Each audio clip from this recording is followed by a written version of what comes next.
नमस्कार. मी भाऊ तोरसेकर. तुम्ही बघत आहात प्रतिपक्ष.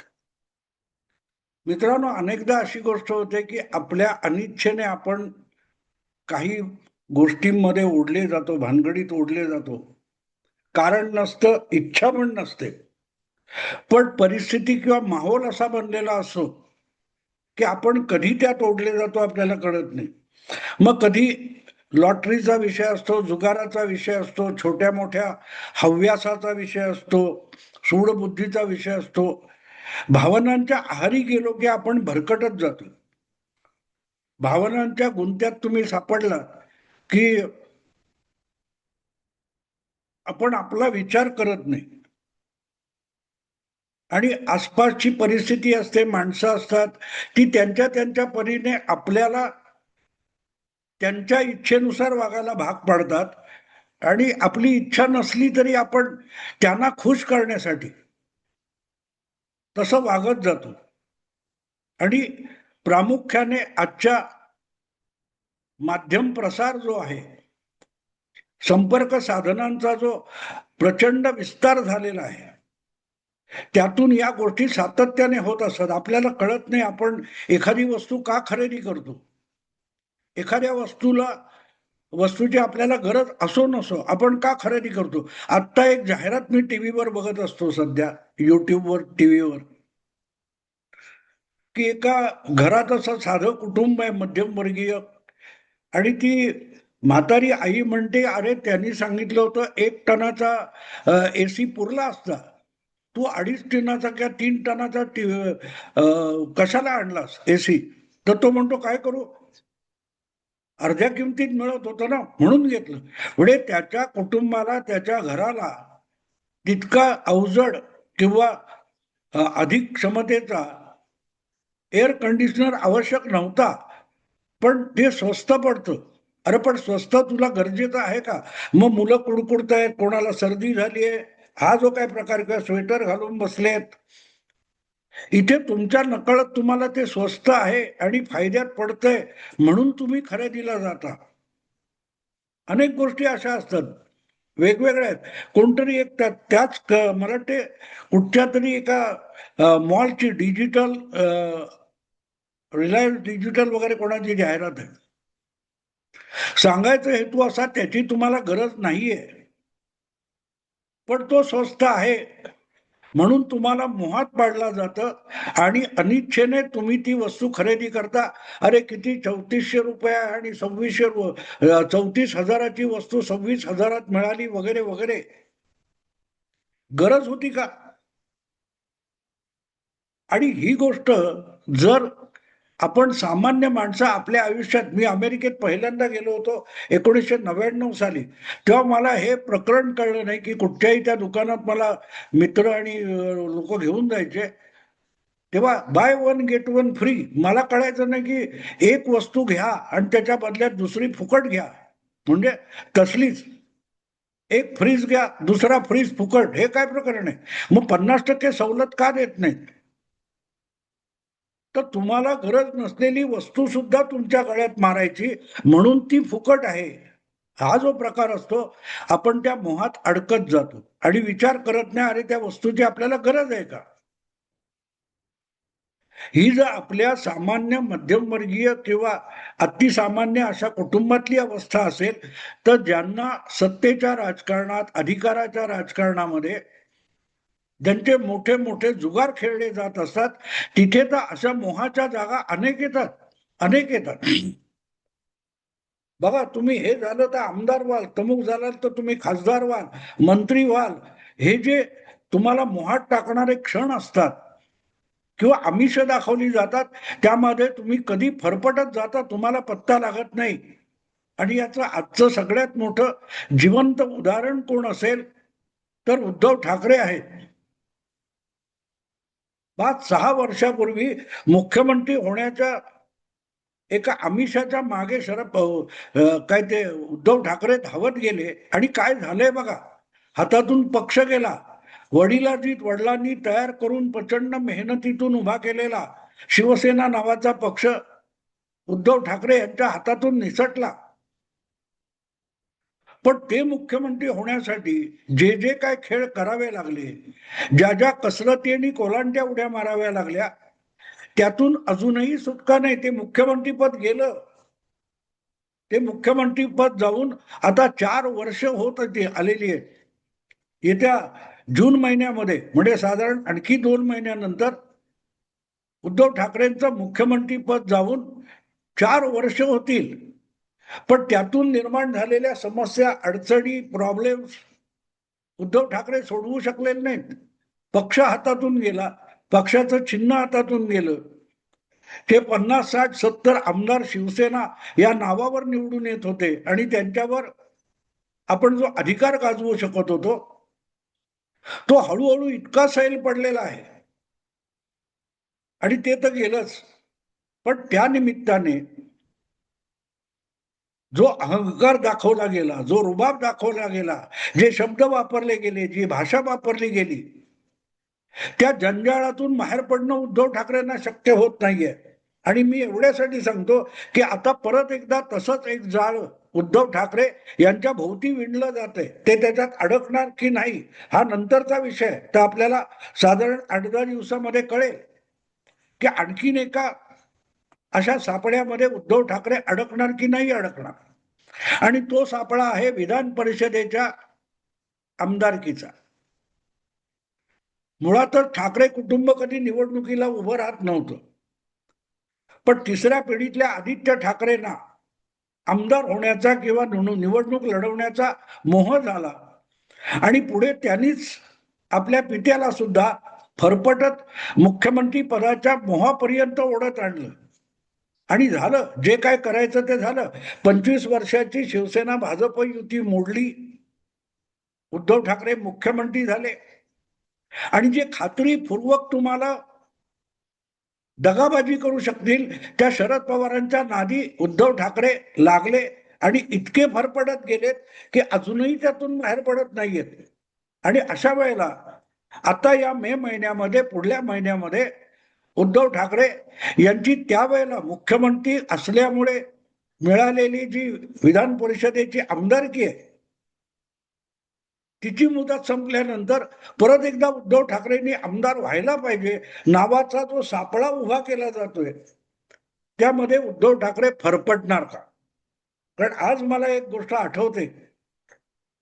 4 वर्षापूर्वी ज्या वेळेला उद्धव ठाकरे यांनी मुख्यमंत्रीपद सोडण्याचा निर्णय घेतला, त्यांनी मला वाटते फेसबुक वगैरे लाईव्ह केलं होतं आणि त्याच्यात सांगून टाकलं होतं, मला हे सगळं नकोय, माझा त्याच्यामध्ये अजिबात इंटरेस्ट नाहीये, मला रस नाहीये, ना मुख्यमंत्री पद, ना सरकार पद, घटनात्मक पद किंवा अगदी आमदारकी पण नकोय. म्हणून मुख्यमंत्री पदाच्या राजीनाम्याबरोबर आपण विधान परिषदेची आमदारकी सुद्धा सोडून देतोय, अशी घोषणा त्यावेळेला उद्धव ठाकरेंनी केली होती. पण ती विधानसभेची सदस्यता किंवा आमदारकी 4 वर्ष उलटून गेली तरी उद्धव ठाकरेंना सोडता आली नाही. आपण दिलेला शब्द बोलतो आणि पाळतो असं म्हणणारे उद्धव ठाकरे हे जाहीररित्या जनतेला दिलेला शब्द की मी मुख्यमंत्री पद आणि आमदारकी सोडतोय, ती 4 वर्ष आमदारकी त्यांच्याकडून सुटली नाही. त्या आमदारकीला त्यांनी न्याय दिला का? बिलकुल नाही. जो माणूस 2-2.5 वर्ष मुख्यमंत्री असताना त्या मुख्यमंत्री पदाला न्याय देऊ शकला नाही, तो आम जनतेला न्याय देऊच शकत नाही. मुख्यमंत्री म्हणून राज्याचं जे मुख्यालय आहे, मंत्रालय आहे, त्या मंत्रालयात नित्यनेमाने हजेरी लावायचं आणि राज्याच्या हिताचे निर्णय घ्यायचे, त्याच्यावर शिक्कामोर्तब करायचा, त्यासाठी विचारविनिमय करायचा, यासाठी उद्धव ठाकरे वेळ देऊ शकले नाही. आजारपण एक भाग आहे, पण आजारपण सुटल्यानंतर भरपूर वेळ उरलेला होता.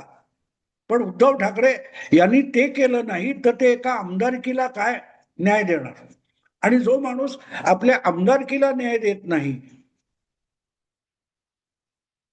तो माणूस सामान्य जनतेला, आपल्या पाठीराख्यांना, अनुयायांना, सहकार्यांना कुठला न्याय देणार? जो माणूस आपण जनतेला दिलेला शब्द पाळून तत्काळ आमदारकी सोडत नाही,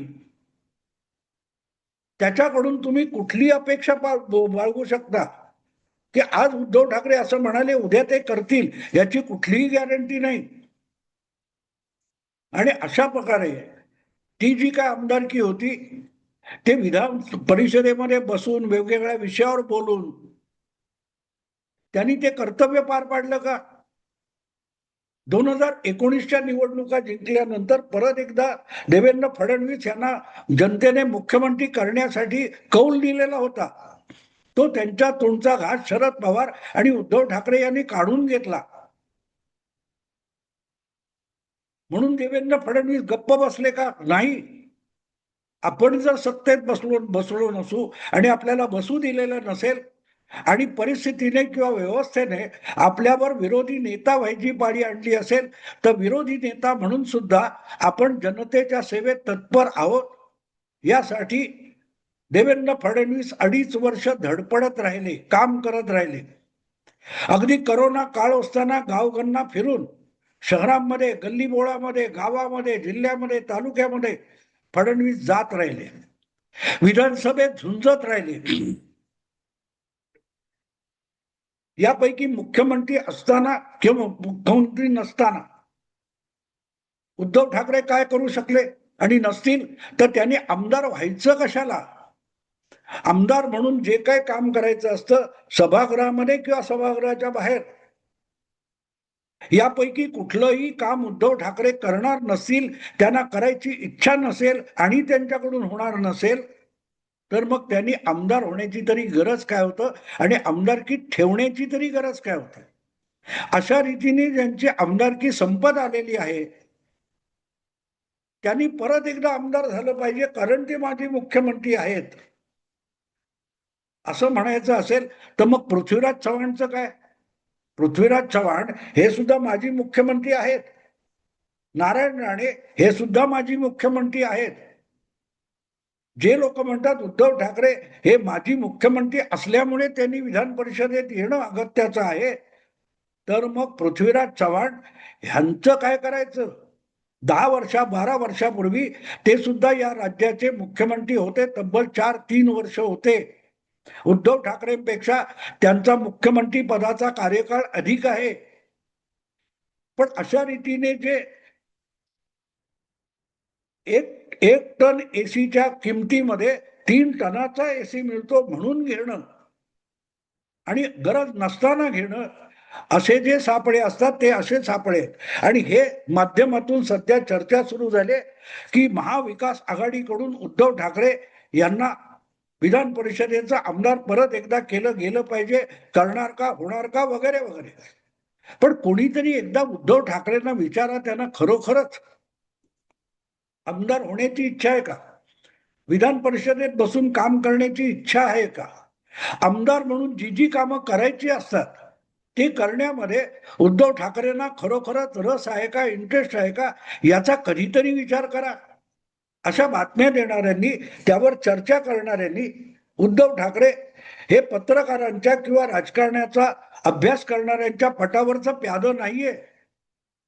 किती कर्तृत्व ही नसलं तरी उद्धव ठाकरे हे एका महाराष्ट्रातल्या प्रमुख पक्षाचे सर्वोच्च नेता आहेत. 20 आमदारांचे ते नेते आहेत. विधानसभेतल्या विरोधी पक्षातल्या सगळ्यात मोठ्या गटाचे उद्धव ठाकरे हे नेता आहेत. तेव्हा त्यांना काय हवं, काय नको, त्यांचा इंटरेस्ट कशात आहे हे न विचारता जर माध्यमातून अशा चर्चा होत असतील तर एक प्रकारे तो उद्धव ठाकरे यांची शिकार करण्यासाठी लावलेला सापळा असतो.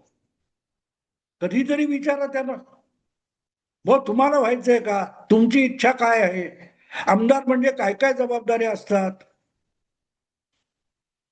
पक्षाला तुम्ही पुढे उभं राहून नेतृत्व देणार आहात का? आपलं मुख्यमंत्रीपद गेलं तरी 105 आमदारांचं विधानसभेतला विरोधी नेता म्हणून फडणवीसांनी नेतृत्व केलं होतं. तुम्ही विधान परिषदेत जे काही विरोधी पक्षाचे 25-30 आमदार असतील त्यांचं नेतृत्व करायला रोज हिरिरीने पुढे येणार आहात का? नसेल तर तुम्हाला आमदार म्हणून विधान परिषदेत कशाला जायचे? आणि जायचं नसेल तर अशा बातम्या का रंगवल्या जाते? हे कोणीतरी उद्धव ठाकरेंना जरा विचारावं असं मला वाटतं. त्या माणसाची इच्छा आहे का? आणि नसेल तर अशा माणसाविषयी अशा अफवा, बातम्या, गॉसिप चालून एक प्रकारे त्या माणसाचा तुम्ही बळी देत असता. तुम्ही उद्धव ठाकरेंचे चाहते असाल किंवा विरोधक असाल, तो विषय वेगळा आहे. पण एखाद्या माणसाला इच्छेच्या विरुद्ध जाऊन तुमच्या ज्या काही कल्पना आहेत त्याच्यासाठी किती फरफटत न्यायचा, याला सुद्धा मर्यादा असल्या पाहिजेत असं मला वाटतं. आणि म्हणून आता जी काय विधान परिषदेची निवडणूक होऊ घातलेली आहे, त्यामध्ये उद्धव ठाकरे यांची इच्छा काय आहे ते बघा. तुमच्या विश्लेषणामध्ये किंवा तुमच्या राजकीय मांडणीमध्ये किंवा कारस्थानामध्ये उद्धव ठाकरे यांना एक पटावरचं प्यादं बनवू नका, एवढंच बोलून थांबतो. मित्रांनो, आवडलं लाईक करा, शेअर करा आणि प्रतिपक्षाला सबस्क्राईब करा. नमस्कार.